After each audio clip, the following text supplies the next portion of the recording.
दोस्तों बहुत बहुत स्वागत है आप सभी का एक बार फिर से। जी हाँ दोस्तों, आज पूरे दिन की कई महत्वपूर्ण और बड़ी खबरें निकलकर सामने आ रही हैं। जानेंगे सभी खबरों को विस्तार से। तो दोस्तों, खबरों में आगे बढ़ने से पहले वीडियो को एक प्यार भरा लाइक जरूर कर दें और ताजा खबरों को जानने के लिए चैनल को सब्सक्राइब भी जरूर कर लें। तो देखते हैं पहली बड़ी खबर क्या निकल कर आ रही है।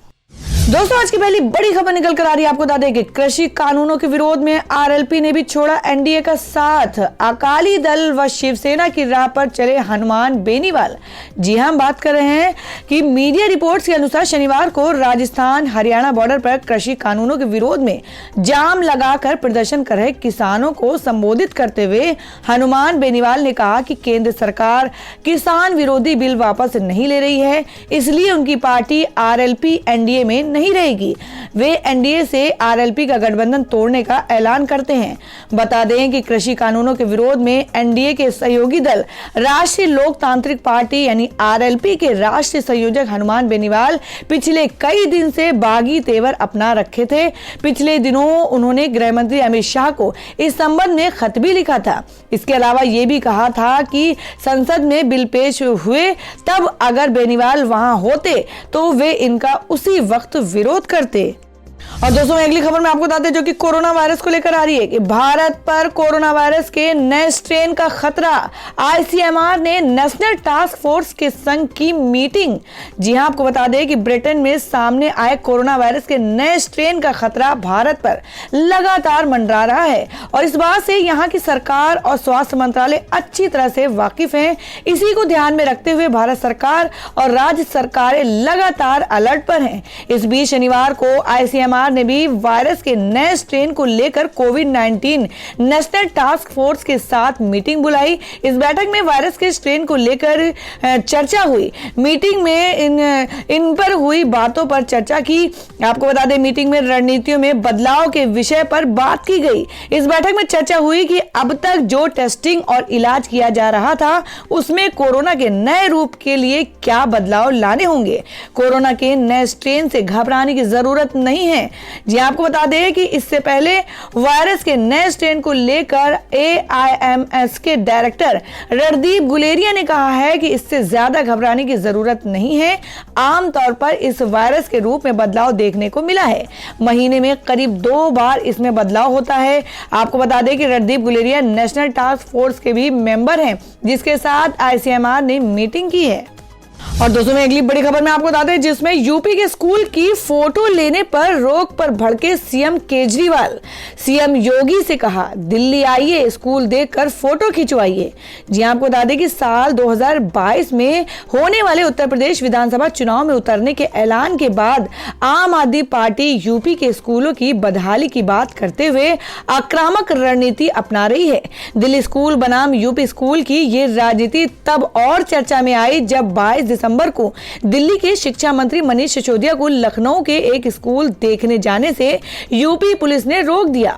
अब मुख्यमंत्री अरविंद केजरीवाल ने राज्यसभा सांसद और आप यूपी प्रभारी संजय सिंह के एक ट्वीट पर जवाब लिखते हुए सीएम योगी आदित्यनाथ से कहा कि दिल्ली आइए, हम आपको स्कूल भी दिखाएंगे और आपकी फोटो भी लेंगे। दरअसल सांसद और आप नेता संजय सिंह ने ट्वीट किया जिसमें उन्होंने बताया कि दिल्ली के विधायक अखिलेश पति त्रिपाठी ने उत्तर प्रदेश के शिक्षा मंत्री के जिले में स्कूल की बदहाली क्या देख ली कि मंत्री जी नाराज हो गए और बीएसए ने आदेश जारी कर दिया कि कोई व्यक्ति न स्कूल देख सकता और न फोटो खींच सकता है। संजय सिंह ने सीएम योगी आदित्यनाथ पर निशाना साधते हुए लिखा कि कहां फंस गए योगी जी, पढ़ाई की थी हिंदू मुसलमान की, एग्जाम में आ गया केजरीवाल मॉडल। संजय सिंह के इस ट्वीट को रिट्वीट करते हुए दिल्ली के मुख्यमंत्री और आप मुखिया अरविंद केजरीवाल ने सीएम योगी पर हमला बोलते हुए लिखा, क्या आपकी सरकार ने आदेश जारी किया है कि कोई भी व्यक्ति यूपी सरकार के स्कूल नहीं देख सकता और फोटो नहीं खींच सकता? इतने खराब हैं आपके स्कूल, आपसे नहीं होगा। दिल्ली आइए, हम आपको अपने स्कूल भी दिखाएंगे और वहां आपकी फोटो भी लेंगे। दिल्ली स्कूल बनाम यूपी स्कूल मॉडल का विवाद तब शुरू हुआ जब योगी सरकार में मंत्री और भाजपा के वरिष्ठ नेता सिद्धार्थनाथ सिंह ने इस पर बहस की चुनौती दी थी। चुनौती को स्वीकारते हुए शिक्षा मंत्री मनीष सिसोदिया 22 दिसंबर को लखनऊ पहुंच गए और फिर वहां प्रेस कॉन्फ्रेंस में एक कुर्सी भाजपा नेता के लिए खाली भी छोड़ी। उसके बाद वे लखनऊ के एक स्कूल देखने निकले, लेकिन रास्ते में ही पुलिस ने उनको रोक दिया, जिसको लेकर काफी हंगामा हुआ। और दोस्तों मैं अगली खबर में आपको बताते हैं जो कि गुजरात इलेक्शन को लेकर आ रही है। जी आपको बताते हैं कि अब गुजरात के चुनावी मैदान में ओवैसी की एंट्री, बीटीपी से होगा एआईएमआईएम का गठबंधन। जी आपको बता दें कि हाल ही में बिहार में विधानसभा चुनाव हुए, जिसमें एनडीए ने पूर्ण बहुमत के साथ सरकार बनाई। इस दौरान एक पार्टी ने सबका ध्यान खींचा, जो थी ऑल इंडिया मजलिस-ए-इत्तेहादुल मुस्लिमीन। बिहार में एआईएमआईएम ने 5 सीटों पर बाजी मारी है। इस जीत से गदगद असदुद्दीन ओवैसी पश्चिम बंगाल और गुजरात में भी ताल ठोकेंगे। इसके लिए उन्होंने तैयारियां शुरू कर दी हैं। साथ ही कई अन्य दलों से गठबंधन के लिए उनकी बात भी चल रही है। महाराष्ट्र के औरंगाबाद से सांसद और एआईएमआईएम नेता इम्तियाज जलील के मुताबिक उनकी पार्टी ने गुजरात विधानसभा चुनाव लड़ने का मन बना लिया है। इसके लिए वो भारतीय ट्राइबल पार्टी यानी बीटीपी में गठबंधन करेंगे। पार्टी चीफ असदुद्दीन ओवैसी ने उनको गुजरात की जिम्मेदारी है। जल्द ही वो वहां पर जाकर बीटीपी नेताओं से बात करेंगे, साथ ही गुजरात चुनाव और गठबंधन को लेकर फैसला लेंगे। बीटीपी चीफ ने ये सारी बातें कही हैं। और वह अगली खबर निकल कर आ रही है, जिसमें आपको बता दें कि गोवा और कश्मीर में हुई आम आदमी पार्टी की पहली जीत, पार्टी बढ़ा रही दिल्ली से बाहर कदम। जी आपको बता दें कि दिल्ली में 2 बार धमाकेदार जीत दर्ज कर चुकी आम आदमी पार्टी अब धीरे धीरे दिल्ली से बाहर कदम बढ़ा रही है। गोवा और कश्मीर में हुई पहली जीत से ये तो साबित होता है कि इस पार्टी की राजनीति से इस देश के उत्तर से दक्षिण तक लोगों में उत्साह के साथ साथ भरोसा भी जगा है। गोवा की जिला पंचायत में बेनलुइम सीट पर मिली बेहतरीन जीत से पार्टी ने अपनी पहचान साउथ इंडिया में भी बना ली है। आपको बता दें कि इस सीट पर हंजेल फर्नांडिस ने एक तरफा जीत हासिल करके आम आदमी पार्टी का नाम गोवा की धरती पर लिख दिया है। इसी तरह आम आदमी पार्टी के गोवा के बाकी उम्मीदवारों का वोट शेयर भी काफी बढ़ा है। हाल ही में जम्मू कश्मीर में हुए डीडीसी के चुनाव में डोडा से आम आदमी पार्टी के उम्मीदवार मेहराज दिन मलिक ने जीत हासिल की। मलिक आम आदमी पार्टी के सदस्य हैं, लेकिन पार्टी के चिन्ह पर चुनाव नहीं लड़ सके, इसलिए आजाद उम्मीदवार रहकर ही ये जीत हासिल की। मालिक आम आदमी पार्टी जम्मू माइनॉरिटी यूनिट के हेड भी हैं। इन 2 अलग अलग राज्यों से आए चुनाव नतीजों से ये तो स्पष्ट है कि आम जनता का आम आदमी पार्टी और दिल्ली के अरविंद केजरीवाल के गवर्नेंस मॉडल पर भरोसा बढ़ता जा रहा है। तो दोस्तों खबरों में आगे बढ़ने से पहले जान लेते हैं आज के माइंड क्विज के सवाल को। आज का सवाल है आपको बताना है कि अरुणाचल प्रदेश की राजधानी कहाँ है। इसका जवाब आपको वीडियो नीचे कमेंट बॉक्स में देना है और सही जवाब देने वाले को रैंडमली सिलेक्ट किया जाएगा और वो जीत सकते हैं एक बम्पर पुरस्कार। तो बढ़ते हैं अगली खबर की ओर। और वह अगली खबर निकल कर आ रही है, जिसमें आपको बता दें कि आम आदमी पार्टी के मोहल्ला क्लिनिक के तर्ज पर गुजरात सरकार ने शुरू किया दीनदयाल क्लिनिक, मुफ्त में होगा इलाज। जी आपको बता दें कि गुजरात के उप मुख्यमंत्री नितिन पटेल द्वारा आम आदमी पार्टी के नेतृत्व वाली मोहल्ला क्लिनिकों के विचार को रद्द करने के महीनों बाद अब गुजरात सरकार ने भी राज्य में शहरों और शहरों की घनी आबादी वाले क्षेत्रों में छोटे स्वास्थ्य केंद्र शुरू करने का फैसला किया है। गुजरात सरकार ने यह फैसला ऐसे समय में लिया है जब आम आदमी पार्टी ने अहमदाबाद में 10 स्थानों पर व्यापक रूप से प्रशंसित मोहल्ला क्लिनिक मॉडल का परीक्षण अभियान शुरू किया। आपको बता दें कि आम आदमी पार्टी ने 11 दिसंबर को गुजरात में अपने मोहल्ला क्लिनिक मॉडल का परीक्षण शुरू किया। इसके बाद भाजपा सरकार ने 21 दिसंबर को शहरी गरीबों के लिए दीनदयाल क्लिनिक की घोषणा की। बीजेपी के एक विधायक के पूछने पर कि क्या ये दिल्ली के मोहल्ला क्लिनिक के तर्ज पर होगा, इस पर उप मुख्यमंत्री पटेल ने कहा, स्वास्थ्य सेवा का गुजरात मॉडल दिल्ली के मोहल्ला क्लिनिक मॉडल से कहीं बेहतर है। कई अन्य राज्य गुजरात मॉडल को दोहराने की कोशिश कर रहे हैं, लेकिन गुजरात सरकार की दीनदयाल क्लिनिक के प्रस्ताव पर एक करीब से नजर डालें तो पता चलता है कि यह मॉडल दिल्ली के मोहल्ला क्लिनिक मॉडल की प्रतिकृति है। उन्होंने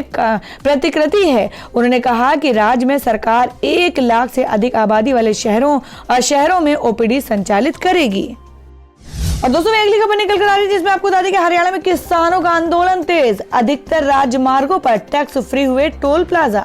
जी हम बात करें, आपको बता दें कि हरियाणा में कई टोल प्लाजाओं को गुरुवार रात से ही फ्री कर दिया गया था, जबकि शुक्रवार सुबह से भी कई टोल प्लाजाओं को फ्री भी कर दिया गया। जी आपको बता दें कि भारतीय किसान यूनियन ने कुछ दिन पहले ये ऐलान किया था कि हरियाणा के टोल प्लाजाओं पर 25 से 27 दिसंबर तक टोल टैक्स वसूली नहीं करने दी जाएगी।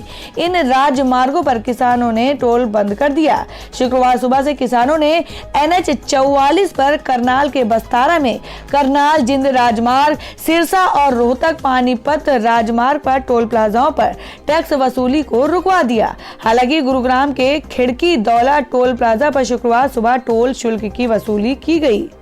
तो दोस्तों, किसान जिस तरीके से जगह जगह आंदोलन कर रहे हैं, उनके आंदोलन से आप कितना सहमत हैं? आप अपना सुझाव कमेंट बॉक्स में जरूर दें। बढ़ते हैं अगली खबर की ओर। और दोस्तों, अगली खबर में आपको बताते हैं जो कि मुंबई से है, जिसमें सलमान खान ने अपने बर्थडे से पहले घर के बाहर लगाया पोस्टर, कहा मैं गैलेक्सी में नहीं हूं। जी हम बात कर रहे हैं कि बॉलीवुड के दबंग सलमान खान 27 दिसंबर अपना 56वां बर्थडे मनाने जा रहे हैं। सलमान खान के फैंस उनके बर्थडे पर हमेशा की तरह से बहुत एक्साइटेड नजर आ रहे हैं। इस साल भी सलमान खान के फैंस उनके घर के बाहर एक्टर को विश करने की तैयारी कर रहे हैं, मगर सलमान खान ने बांद्रा स्थित अपने अपार्टमेंट में बाहर एक पोस्टर लगाया है। इसके माध्यम से उन्होंने कोरोना वायरस के कारण इस साल अपने फैन से एक रिक्वेस्ट की है कि उन्होंने फैन से कहा है कि वे उनके घर के बाहर भीड़ ना लगाएं, क्योंकि सलमान खान इस बार बर्थडे के दिन अपने घर में नहीं है। उन्होंने पोस्टर में आगे लिखा है कि कोरोना वायरस से बचाव के लिए मेरी आप सभी से यह अपील है कि मेरे घर के बाहर जमा ना हो, मास्क पहने और हाथ को सैनिटाइज करते रहें, सोशल डिस्टेंस को मेंटेन करें। इस बर्थडे के दिन मैं गैलेक्सी में नहीं रहूंगा। और मैं आपको बता दें कि महंगा हो सकता है सरसों, मूंगफली और सोयाबीन का तेल। जानिए इसकी क्या है वजह। जी आपको बता दें कि विदेशी बाजारों में तेजी के रुख के बीच स्थानीय तेल तिलहन बाजार में शनिवार को सरसों, मूंगफली, सोयाबीन, बिनौला तथा सीपीओ एवं पामोलिन तेल कीमतों में सुधार दर्ज हुआ। बाजार सूत्रों के अनुसार बृहस्पतिवार रात शिकागो और मलेशिया एक्सचेंज में तेजी के समाचार का असर स्थानीय कारोबार पर दिखाई दिया तथा विभिन्न खाद्य तेल तिलहन कीमतों में तेजी आई। पशु आहार में इस्तेमाल होने वाले मक्का खंड में भी तेजी रही। उन्होंने बताया कि आगरा की सलोनी मंडी में सरसों दाना 6500 रुपए क्विंटल के पिछले भाव से बढ़कर 6700 रुपए क्विंटल हो गया, जिसकी वजह से स्थानीय मंडी में सरसों दाना और सरसों तेल की कीमतों में सुधार आया। इसी प्रकार किसानों द्वारा सस्ते में बिकवाली से बचने तथा विदेशों में हल्के तेलों की निर्यात मांग के कारण मूंगफली गिरी और मूंगफली तेल भी मजबूत हुए। और वहीं अगली खबर में आपको बता दें जिसमें अंडे के रेट में आई रिकॉर्ड तेजी। देश के बाजारों में बिक रहा है अब तक का सबसे महंगा। जी हम बात करें कि कोरोना लॉकडाउन और मार्केट के स्ट्रेटेजी के चलते बाजार में अंडा नया रिकॉर्ड बना रहा है। अंडे के दाम में पिछले दिनों के सभी रिकॉर्ड तोड़ दिए हैं। अब अंडे के रेट नए कीर्तिमान रचने की ओर है। लखनऊ में 100 अंडे के थोक दाम 617 रुपए तक पहुंच गए हैं। वहीं पटना में 586, सूरत में 575 और दिल्ली में 571 रुपए तक रेट पहुंच गए हैं। जबकि देश की सबसे बड़े अंडे की बरवाला मंडी में 100 अंडे 550 रुपए के दाम से बिक रहे हैं। बाजार के जानकारों का कहना है कि सीजन के नाम पर अभी जनवरी का पूरा महीना है, तो अंडे के दाम और उछाल मार सकते हैं। तो दोस्तों, ये थी अब तक की सभी बड़ी खबरों की अपडेट्स। टुडे ब्रेकिंग न्यूज और लेटेस्ट खबरों को देखने के लिए हमारे चैनल को सब्सक्राइब जरूर कर लें, वीडियो को लाइक और शेयर भी जरूर कर दें अपने दोस्तों और रिलेटिव्स के साथ। तो दोस्तों, फिर मिलेंगे काम की खबरों और सरकारी योजनाओं की एक और नई वीडियो के साथ। तब तक के लिए धन्यवाद दोस्तों।